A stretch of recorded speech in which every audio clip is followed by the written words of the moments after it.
അവൻ്റെ ജീവിതത്തിൽ എന്ത് സംഭവിക്കും? അവൻ്റെ വിളക്ക് കൂരിരുട്ടിൽ കെട്ടുപോകും, അവന് മുന്നോട്ടുള്ള വഴികൾ അടഞ്ഞു പോകും.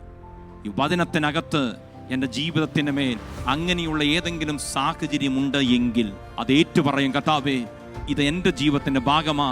അപ്പനെയോ അമ്മയെയോ ദുഷിച്ചാൽ ജീവിതത്തിൽ വഴികൾ അടഞ്ഞു കിടക്കുകയാണോ? ഒറ്റ വഴിയേ ഉള്ളൂ. ഒരു 40 ദിവസവും നിങ്ങൾ ഉപസിക്കേണ്ട, 21 വേണ്ട, 7 വേണ്ട, ഒരു ഒറ്റ നേരം പോലെ ഉപസിക്കേണ്ട. അപ്പനെയും അമ്മയും കെട്ടിപ്പിടിച്ച് ഒരു ക്ഷമ പറയാൻ തയ്യാറായാൽ, നിന്റെ അപ്പനെയും അമ്മയെയും നീ എന്ത് ചെയ്യണം? ദുഷിക്കരുത്.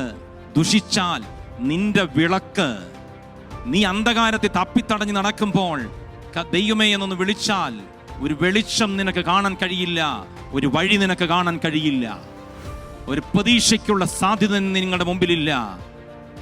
ശാപത്തിലേക്ക് നമ്മെ കൊണ്ടുപോകുന്ന ഒരു പ്രധാനപ്പെട്ട ആൾക്കാർ രക്ഷിക്കപ്പെട്ടും ശാനപ്പെട്ടും അന്യഭാഷയൊക്കെ പറഞ്ഞിരിക്കും. പക്ഷേ ഈ രംഗങ്ങളിൽ മാറ്റം വരുത്തുവാൻ തയ്യാറാകാതിരിക്കുമ്പോൾ കർത്താവ് പറയുന്നു, നിന്റെ കൂരിരുട്ടിൽ ഞാൻ വെളിച്ചമാകണമെങ്കിൽ, നിന്റെ വഴി തപ്പിത്തടഞ്ഞ് നടക്കുമ്പോൾ നിനക്ക് ഞാനൊരു പ്രകാശമായി മാറണമെങ്കിൽ, നിന്റെ അപ്പനെയും അമ്മയെയും നീ ബഹുമാനിക്കുക, സ്നേഹിക്കുക, കരുതുക.